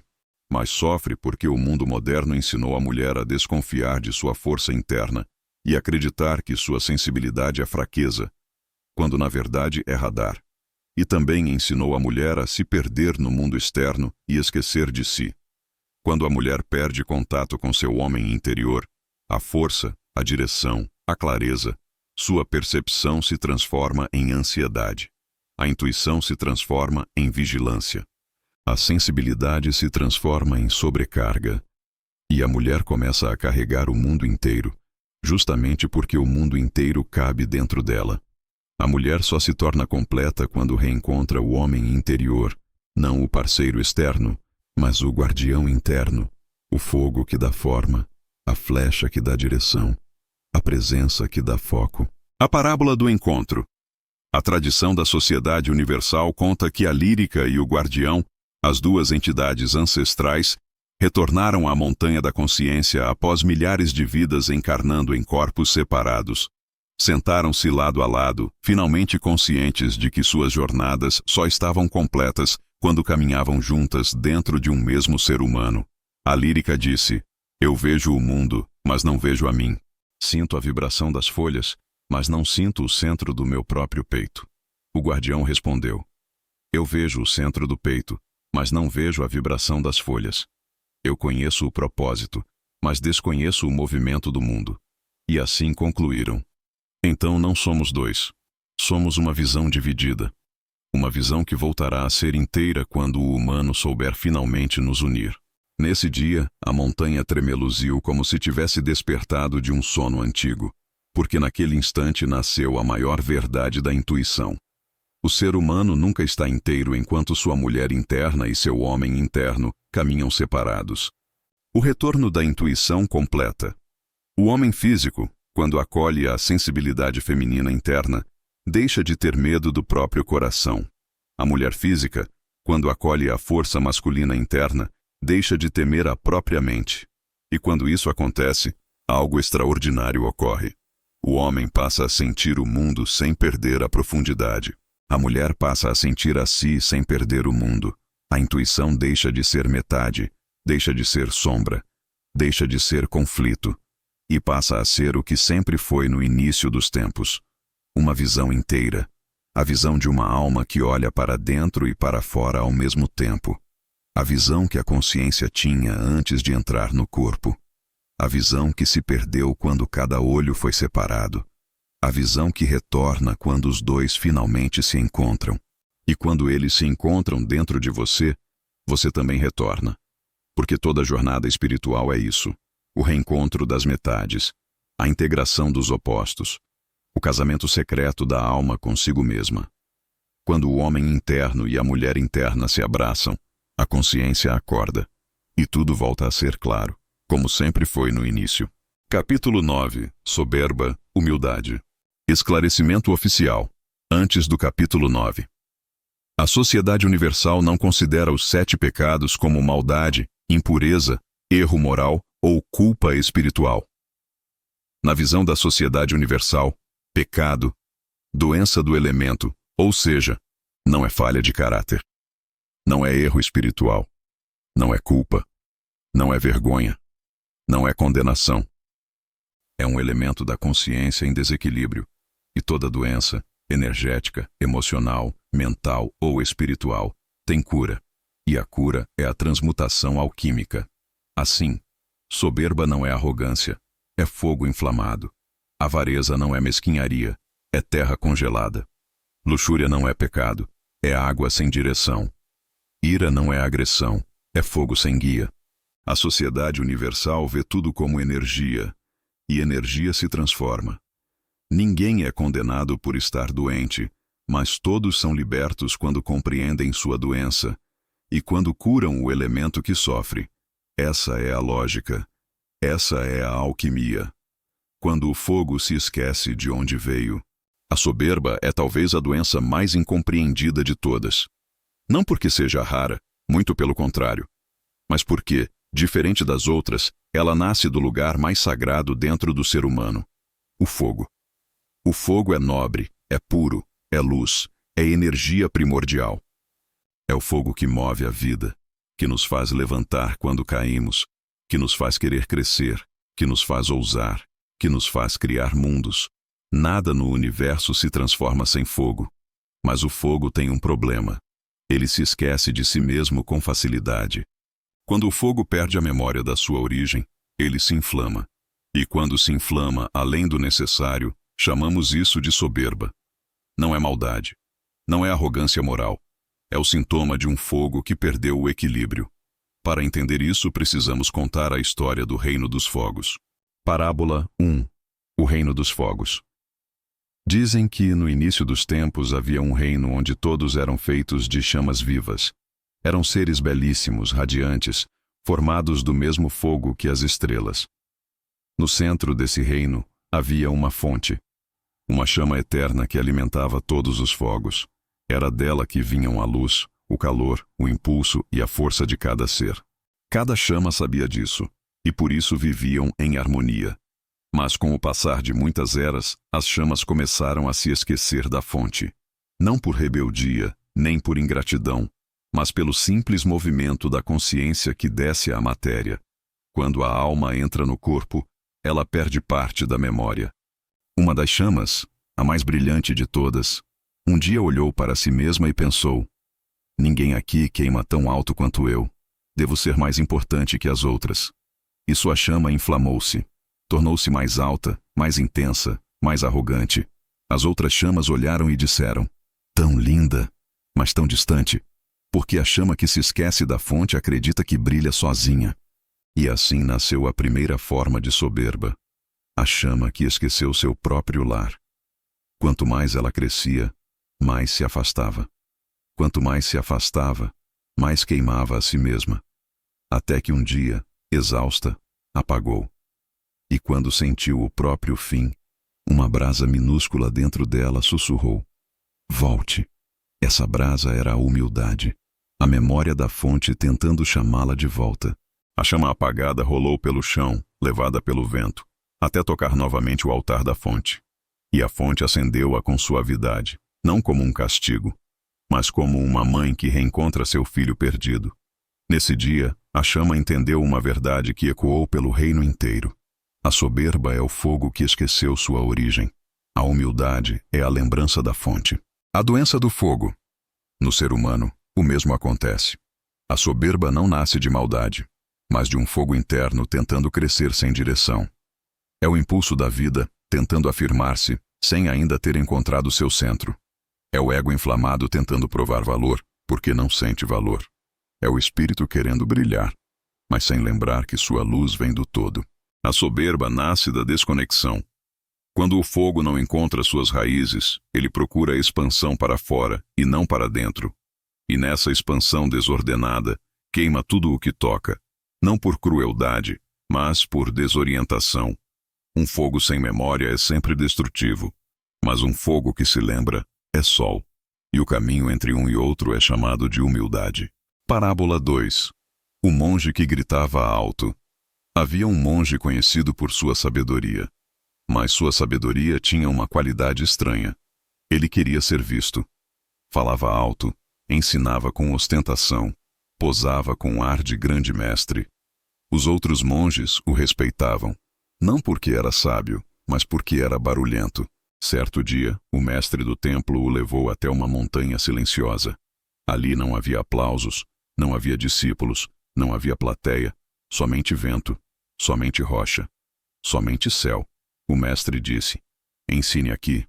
O monge, confuso, respondeu: mas não há ninguém. O mestre tocou o peito dele e disse: há alguém aqui dentro que está ouvindo. O monge tentou ensinar para o vento, mas sua voz ecoou sem sentido. Tentou ensinar para o céu, mas o céu permaneceu indiferente.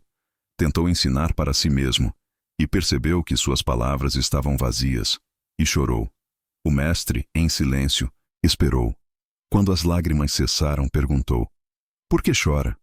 O monge respondeu: porque não sou tão sábio quanto acreditava. O mestre sorriu. Não, você apenas tentou usar o fogo para iluminar os outros antes de usá-lo para iluminar a si mesmo. Nesse momento, o monge compreendeu. A soberba é sempre barulhenta, porque tenta esconder o silêncio onde arde o vazio. E naquele silêncio, finalmente encontrou a humildade. Humildade não é diminuir-se, é ver-se como se é. É retornar à fonte. O caminho de volta ao centro. A humildade não é submissão, não é fraqueza, não é humilhação. A humildade é a memória da fonte. É o fogo que se lembra de onde veio. É o reconhecimento de que a luz que carrego não é minha, mas passa por mim. Quando o fogo se curva, ele não se apaga, ele se aperfeiçoa. O ser humano humilde não é apagado, é luminoso. No olhar de quem encontrou humildade, existe uma serenidade que nenhuma soberba consegue imitar, porque o fogo pacificado ilumina sem queimar. A transformação alquímica. Quando a soberba encontra a humildade, a doença encontra sua cura. O fogo descontrolado torna-se fogo consciente. O ego inflamado torna-se ego transparente. A necessidade de ser visto torna-se capacidade de ver os outros. E o ser humano retorna ao seu estado verdadeiro, um ponto do todo carregando o brilho do todo. Ninguém se eleva pela soberba, todos se elevam pela lembrança. A lembrança do fogo que veio de Deus, todo uno. Capítulo 10. Avareza em generosidade. Quando a terra congela, a alma sufoca. Quando a terra descongela, a vida floresce. Há um fenômeno silencioso na consciência humana que poucos percebem. A terra pode congelar. Não a terra do chão, não a terra do planeta, mas a terra interna. O elemento que dá forma, estabilidade, presença, segurança, estrutura, enraizamento. Quando a terra congela dentro de alguém, o coração se encolhe, o medo cresce, a desconfiança se espalha, e o ser humano passa a guardar tudo, como se o mundo estivesse sempre prestes a tirar-lhe o pouco que tem. Há isso no antigo vocabulário religioso, deram o nome de avareza. Mas a sociedade universal não usa essa palavra no sentido moral. Usa no sentido médico. Avareza não é pecado. É uma doença da terra. Uma terra que perdeu calor. Uma terra que perdeu confiança. Uma terra que não sabe mais que o universo é abundante. E toda doença da terra tem cura. Mas para entendê-la, precisamos voltar às histórias. Parábola 1. O homem que guarda pedras. Dizem que havia numa pequena aldeia um homem que passava o dia recolhendo pedras. Pedras comuns, sem valor, que os outros deixavam no caminho. Mas ele as guardava como se fossem tesouros raros. Quando alguém perguntava: "Por que guarda tantas pedras?", ele respondia: "Porque o mundo é perigoso, nunca se sabe quando vão faltar." E assim sua casa foi enchendo-se de pedras. Primeiro o quintal, depois os quartos, depois a cozinha. Um dia, ele dormia cercado de pedras por todos os lados, como se estivesse enterrado vivo. Certo dia, um menino entrou ali por engano e perguntou: "Isso tudo te faz feliz?" O homem respondeu: "Isso tudo me protege." O menino pegou uma pedra pequena e segurou na mão.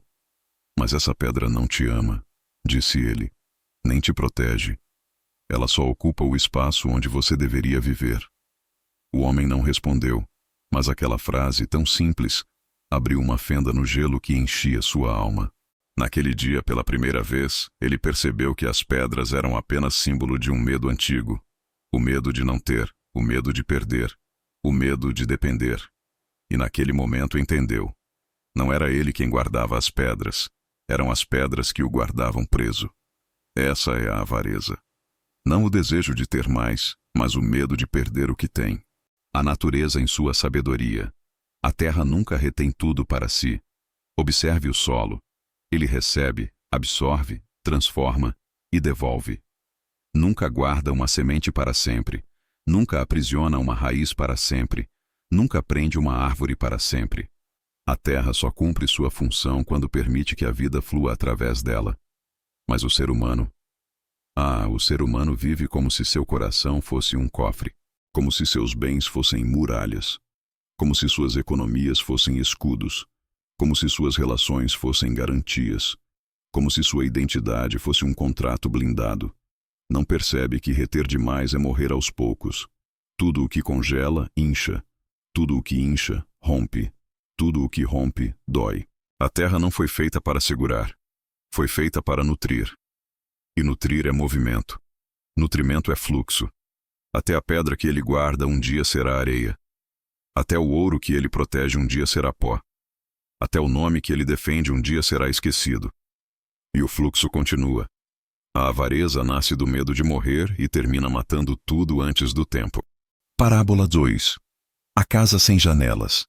Havia uma mulher que morava numa casa linda, mas todas as janelas estavam fechadas, todas as portas trancadas, todas as cortinas cobriam a luz. Quando lhe perguntavam por quê, ela respondia: "Para que ninguém leve nada daqui. Tudo o que tenho é precioso demais."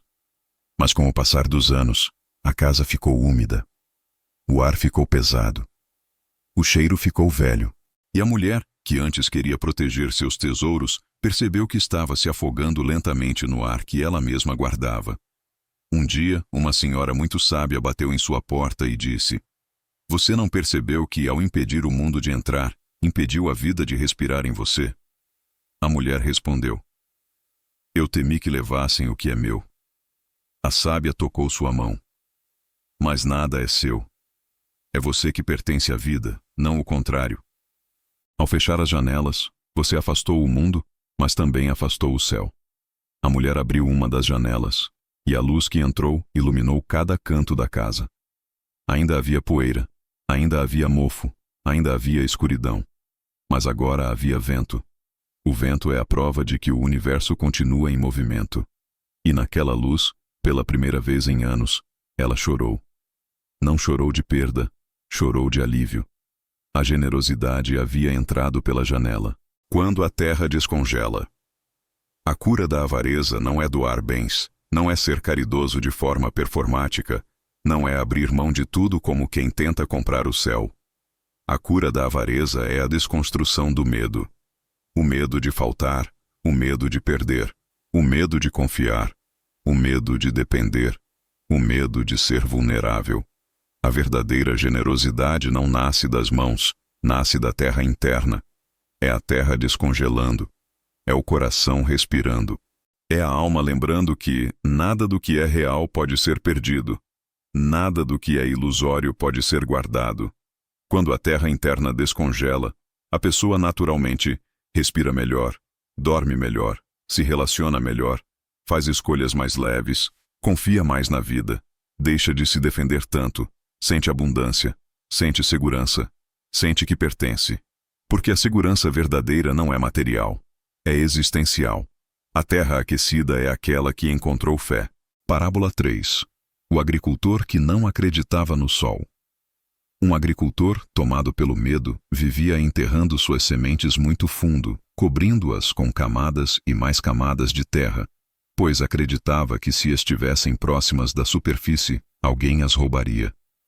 O tempo passava. As sementes nunca nasciam. E ele dizia: "Viu? Eu estava certo. Se tiverem chance, o mundo leva." Até que um velho viajante, observando seu desespero, disse: "Você enterra tão fundo que nem o sol consegue encontrá-las." O agricultor retrucou: "O sol não precisa ver, eu é que preciso proteger." O viajante aproximou-se e falou com ternura: "Quem protege demais sufoca. É preciso confiar que o sol também trabalha." Daquele dia em diante, o agricultor passou a enterrar suas sementes com menos medo, com menos peso, com mais leveza. E, para sua surpresa, a vida nasceu. No broto, entendeu uma verdade esquecida: não é possível viver com medo e florescer ao mesmo tempo. O broto é a prova viva de que a generosidade é mais forte que o medo. A transformação alquímica. Avareza em generosidade. A generosidade não é ação. É estado interno, é o calor da terra, é a confiança de que a vida se move, é a compreensão profunda de que o universo não tira, devolve, e que tudo aquilo que é verdadeiramente seu não precisa ser guardado com força, apenas mantido com amor. A generosidade é a memória do todo circulando dentro de você. É a percepção de que sua vida é tão abundante que pode transbordar. E quando o transbordamento começa, a terra se torna fértil, a alma se torna leve, e a consciência se torna vasta, porque, ao contrário da avareza, a generosidade não diminui quem dá, amplia. A generosidade é a terra lembrando que nunca faltou nada. E ao retornar a essa lembrança, você retorna a si mesmo,